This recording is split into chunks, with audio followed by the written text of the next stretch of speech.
Le questionnement dans la pensée juive est associé à la fois à la jouissance, littéralement érotique de l'étude, et à l'angoisse, au sens de ce que Lacan appelait, qu'il angoisse pour aller vite, le manque à jouir. Qu'elle provoque, dans la pensée juive, chez qui? Chez celui qui n'est pas dans le questionnement, à savoir chez l'ignorant. Amaharet, faut dire en hébreu. Celui qui est dans le peuple de la terre, l'ignorant. C'est pas nécessairement péjoratif, laquelle peut aller jusqu'à se muer en haine antisémite, y compris chez l'ignorant juif. Ça, c'est ce que nous dit le Talmud. Traité Pessahim, 49b. Grande est la haine que les ignorants, là on parle à l'intérieur du monde juif, on ne parle pas des non-juifs. Grande est la haine que les ignorants ressentent envers un Talmid Chacham, un disciple de sage, plus que la haine que les nations du monde ressentent pour Israël. Et leurs femmes encore plus qu'eux. Alors, j'ai pas été voir l'hébreu ou l'araméen du Talmud, j'ai même pas cet homme-là en Talmud. C'est pas impossible qu'il veut dire la femme des Talmid, des disciples des sages. Je pense que c'est la femme des ignorants, mais je suis pas sûr. Pourquoi les femmes des ignorants? Je vais vous le dire après. Il a été, d'après moi, c'est de l'interprétation, il a été enseigné celui qui a étudié et qui a abandonné l'étude, celui qui n'a pas été capable d'aller jusqu'au bout de l'étude, a encore plus de haine que tous. Par charité, je ne dirai pas ici, parce que ça va être public, les anecdotes que l'on m'a racontées sur certains anti-heideggeriens qui ont tenté de se mettre à Heidegger et qui ont vite abandonné l'étude. Évidemment, ça devient les plus haineux de tous. On trouve dès être étant une mise en relation de la joie, freudeux, et de ce que Heidegger nomme la sobre angoisse. Je vais vous donner juste un petit exemple comme ça dans la pensée juive. Par contre, chez Heidegger, c'est très important la relation qu'il y a entre la joie et l'angoisse. Ce qu'il appelle, lui, la sobre angoisse. Ah oui, excusez-moi. Bon, j'ouvre une parenthèse, si vous n'êtes pas fatigué, pour expliquer pourquoi l'histoire de l'érotique, parce que après, j'y reviendrai pas. Alors, je disais, il y a un rapport érotique à l'étude et à la Torah dans la pensée juive. On a cet extrait, par exemple, du Talmud. Rabbi Chia a enseigné celui qui s'occupe à l'étude de la Torah en présence d'un ignorant. C'est là qu'on est dans le non-prosélytisme juif. On ne divulgue pas, on ne vulgarise pas l'étude de la Torah. Celui qui veut venir à la Torah, il est bienvenu, mais c'est lui qui doit venir l'étudier. Et qui doit venir faire les efforts pour étudier cette pensée-là. Celui qui s'occupe à l'étude de la Torah en présence d'un ignorant, c'est comme s'il avait des rapports avec sa fiancée en sa présence. Pourquoi? Vous comprenez? Étudier la Torah devant quelqu'un qui n'est pas de niveau et qui ne fait pas l'effort pour être de ce niveau, c'est comme si on faisait l'amour à sa fiancée, la Torah, devant lui. C'est impudique, c'est plus qu'impudique. Et pourquoi il fait ce rapport-là? Pourquoi on fait ce rapprochement-là entre étudier la Torah et faire l'amour à sa fiancée? D'où le manque à jouir, hein, vous avez compris, c'est là que je suis en train d'interpréter l'histoire du manque à jouir. La Torah, parce que si vous faites l'amour avec votre fiancé devant un ignorant, évidemment, ça ne lui fait pas plaisir.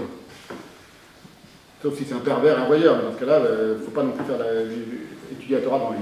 La Torah, c'est Moïse qui nous l'a donnée en patrimoine pour la communauté de Jacob, Deutéronome 33.4. Donc c'est comme ça que fonctionne la pensée juive. Elle émet une idée très profonde, sous une forme humoristique, très puissante. L'humour juif, le fameux humour juif de Woody Allen aujourd'hui, il est né là-dedans, hein, au Moyen-Âge. Et ils vont l'expliquer, l'expliciter par un verset biblique. Et c'est un balancement, un swing perpétuel entre la Bible, le verset biblique, le mot à mot hébreu et l'interprétation. L'humour, le mot à mot hébreu, l'interprétation, la pensée la plus profonde, etc. C'est comme ça, c'est ça la pensée juive. C'est pour ça que c'est de l'ordre de ce que Heidegger appelle la Schwingung. Alors, pourquoi, comment, ils ne disent pas pourquoi, comment, mais immédiatement ils citent le verset. La Torah, c'est Moïse qui nous l'a donné en patrimoine pour la communauté de Jacob. Et là, ils vont encore un peu plus loin dans le mot à mot. En patrimoine, c'est Moracha. Ne lis pas Moracha, nous disent les talmudistes, mais lis Merosa. Il faut un jeu de mots. Fiancé. Donc ces gens-là, qui sont des gens extraordinairement pieux, sont les saints du judaïsme. Au Moyen-Âge, ils prennent un verset de la Bible et disent ce mot que tu viens comme ça, on le déforme un petit peu. Ils n'en ont rien à foutre de l'étymologie, ils n'en ont rien à foutre de l'exactitude. Ils sont liés à une vérité plus haute qui est la vérité du jeu de mots, du vice. Le vice freudien, il est né aussi du Talmud. Ne lis pas Merocha, qui est le texte biblique, témoignage, patrimoine, pardon. Lis-le Moracha, lis-le Merosa, fiancé. Et c'est de là que vient cette idée traditionnelle dans le judaïsme que quelqu'un qui étudie la Torah, c'est comme s'il faisait l'amour à sa fiancée. Et dans les textes mystiques les plus profonds, on a l'idée que celui qui fait l'amour avec la Torah en l'étudiant, d'une certaine manière, il est dans un rapport érotique avec le monde d'en haut. Et donc il est en train, d'une certaine manière, à faire l'amour avec la partie...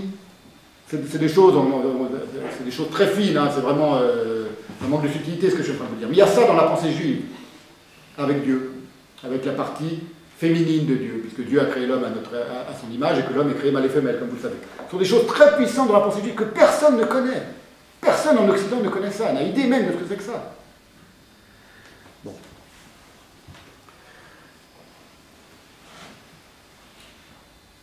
Dans Qu'est-ce que la métaphysique, en 1929, Heidegger évoque ce qu'il appelle l'angoisse de l'audacieux. C'est très beau, pour ceux d'entre nous qui sommes un peu angoissés, et qui ne savent pas d'où vient cette angoisse. Voilà ce que dit Heidegger. Et je dédie cette phrase à mon ami Eva Bester. L'angoisse de l'audacieux ne souffre pas qu'on l'oppose à la joie. Il ne faut pas l'opposer à la joie. Ni même à la jouissance facile d'une activité paisible. En deçà de telles antinomies, elle entretient une secrète alliance avec la sérénité et la douceur du désir créant et agissant. L'angoisse de l'audacieux, la sobre angoisse, ce n'est pas l'angoisse dévastatrice du grand névrosé. Alors, à cette angoisse sobre de l'audacieux, au désir serein et créateur, s'oppose l'angoisse face au questionnement. Parce que ça, c'est un autre type d'angoisse que repère Heidegger. Cette angoisse-là, face au questionnement, elle ne tient pas au questionnement lui-même. Non, pardon, excusez-moi, à l'angoisse sobre de l'audacieux, qui est l'angoisse créatrice, qui est liée au rapport au néant. Il y a de très longues et très profondes analyses du rapport entre l'angoisse et le néant dans Sein und Zeit, donc c'est tout ça, donc c'est pas rien, c'est pas psychologie, c'est pas dans la psychologie. Alors il y a une autre forme d'angoisse qui est liée elle aussi au nihil, au néant, mais qui elle ne tient pas à l'abîme du questionnement, mais tient au contraire à la méconnaissance de l'essence du questionnement. Dans les Beiträge, Heidegger distingue et médite deux types de questionnement. Il y a la question fondamentale, ce qu'il appelle la question fondamentale, die Grundfrage, qui elle n'a pas encore été posée. C'est une question qui reste inquestionnée d'une certaine manière. C'est un questionnement inquestionné, dit-il, ungefragte Frage, quant à la vérité de l'être. Et il y a aussi ce que Heidegger qualifie de question directrice, qui est la question de la métaphysique, die Leitfrage, dit-il, c'est la question traditionnelle, très noble, très digne, et qui nous dirige, elle est dirigiste de cette question depuis plus de 2000 ans, c'est qu'est-ce que les temps? Et elle est à l'origine de la spéculation philosophique.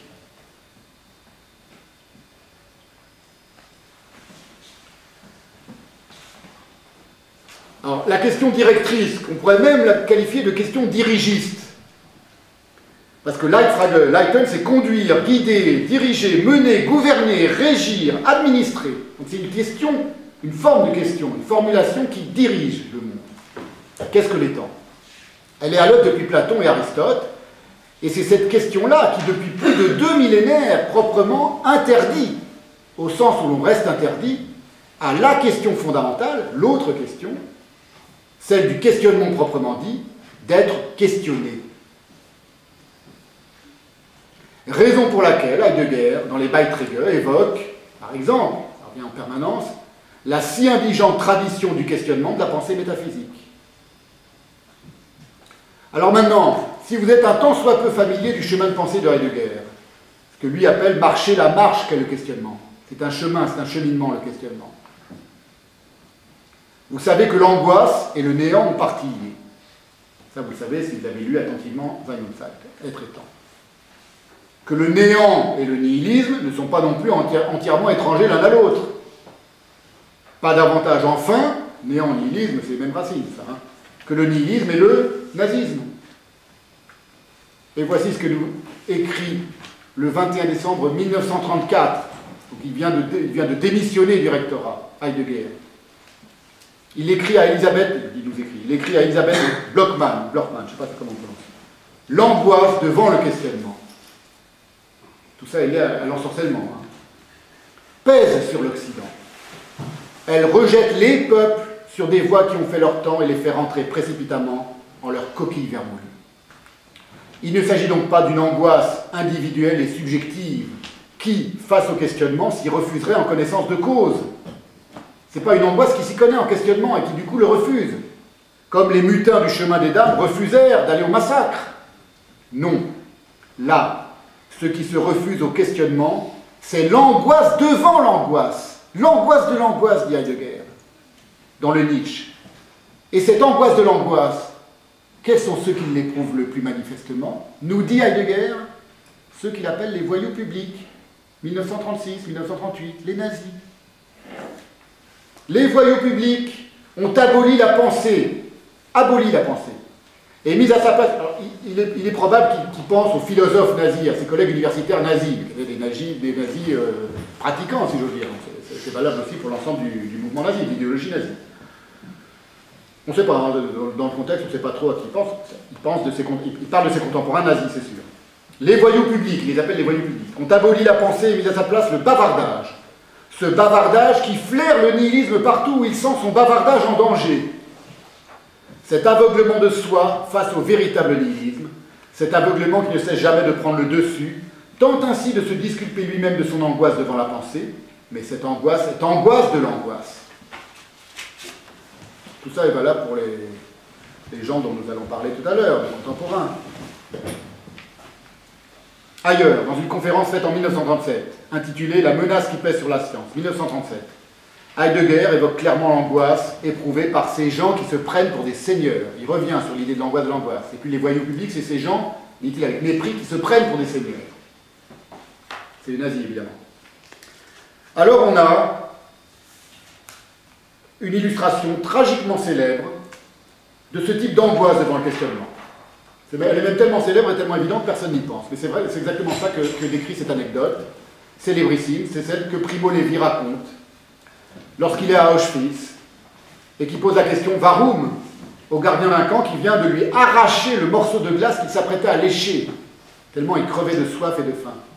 Il va dehors, il arrache, il prend un morceau de neige, il essaie de lécher, il y a une grosse brute, le gardien de camp qui arrive et qui le lui arrache des mains. Et il dit « Warum ?» Pourquoi, lui demande Primo Levi, qui connaissait quasiment pas l'allemand, que ce mot, il dit « Mais pourquoi ?» Et le sbire nazi lui répond « Hier ist kein Warum ». Ici, il n'y a pas de pourquoi. Cette situation, cette anecdote célèbre, reflète l'angoisse de l'angoisse à l'état pur. Parce que c'est pas qu'il n'y ait pas de réponse rationnelle, logique, de la part du nazi à la question « Pourquoi ?» du juif.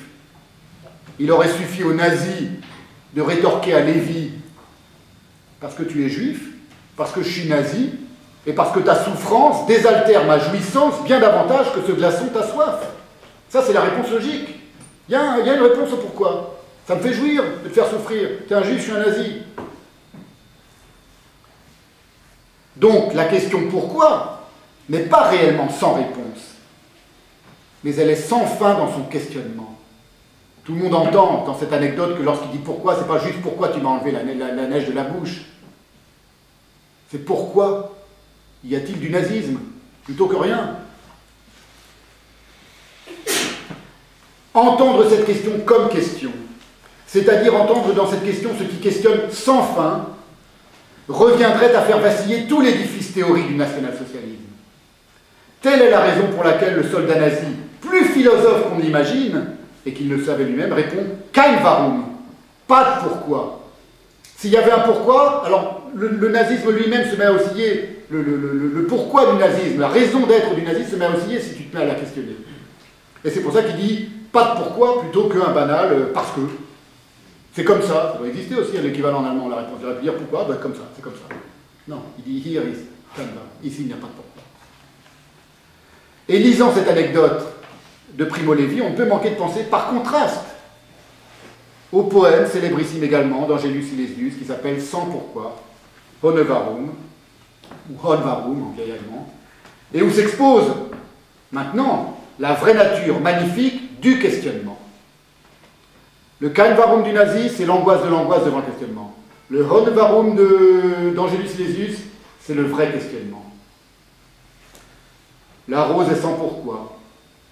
Elle fleurit parce qu'elle fleurit, nature d'elle-même, ne demande pas si on la voit. C'est un mystique célébrissime d'Angelus Nimbus, qui est d'une grande beauté, il est encore plus beau dit en allemand. Je dis en allemand, je ne vais pas vous dire parce que j'ai un autre accent. Alors la rose, elle n'est pas sans pourquoi, au sens où on ne sait pas pourquoi elle fleurit. Au contraire, la suite du vers donne une réponse, entre guillemets, un parce que, pourquoi. Elle fleurit parce qu'elle fleurit. Mais ce parce que n'est pas une fin de non-recevoir angoissée comme le Kein Warum nazi, une solution finale, une résolution rationnelle, une justification catégorique, une réplique définitive qui, en l'expliquant, la beauté de la rose, en la théorisant, en l'analysant, annihilerait l'éclosion de sa beauté. La rose est sans pourquoi, elle fleurit parce qu'elle fleurit.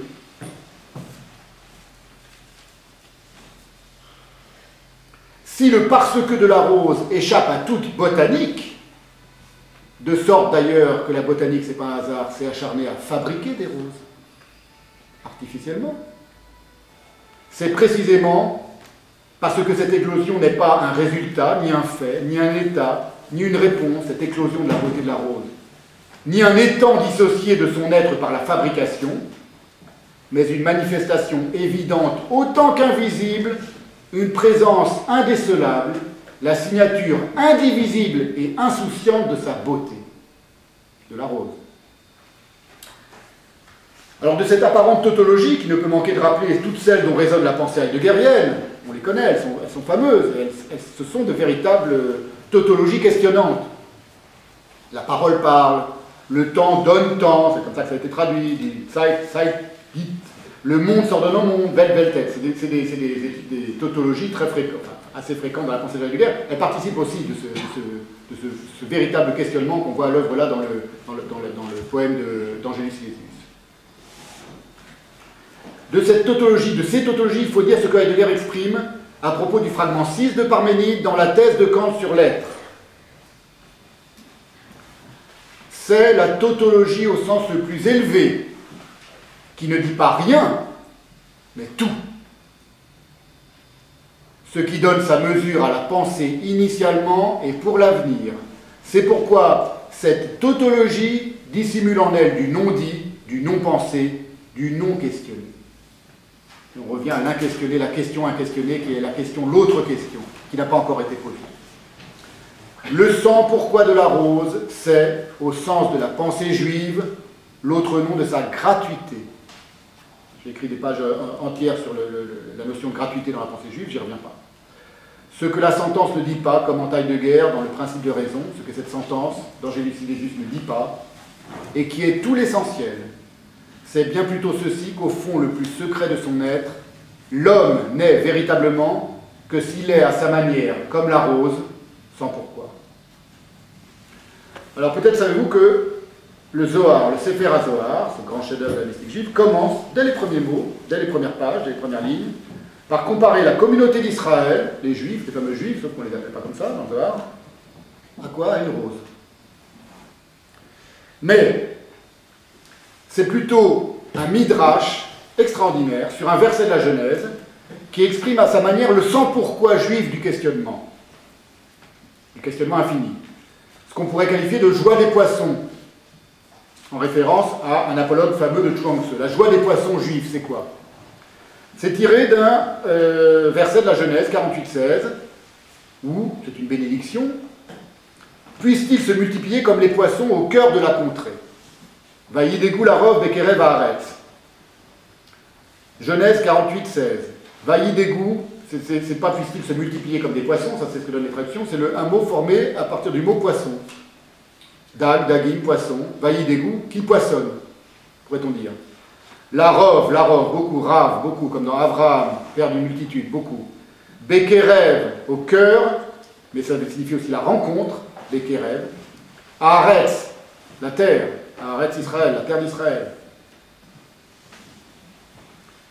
Alors, ce midrash, donc ça c'est le verset, voilà comment il est expliqué et interprété par un rabbin que je ne connaissais pas, enfin je ne connaissais pas jusqu'à récemment, qui est Samson Raphaël Hirsch, qui était le rabbin orthodoxe allemand, c'est pour ça qu'il m'intéresse, né à Hambourg en 1808 et mort à Francfort-sur-le-Main en 1888, donc un contemporain de Nietzsche.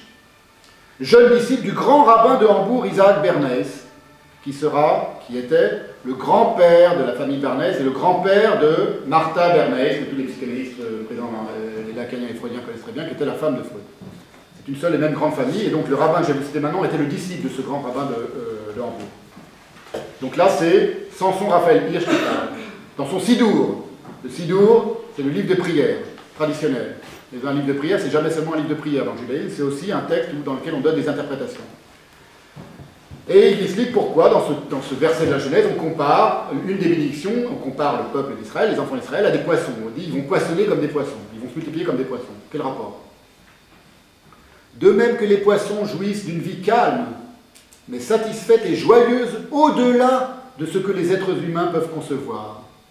Les Juifs qui vivent dans la sphère que Dieu leur a assignée bénéficieront d'un degré de sérénité et de bonheur au-delà de la compréhension de ceux qui les entourent.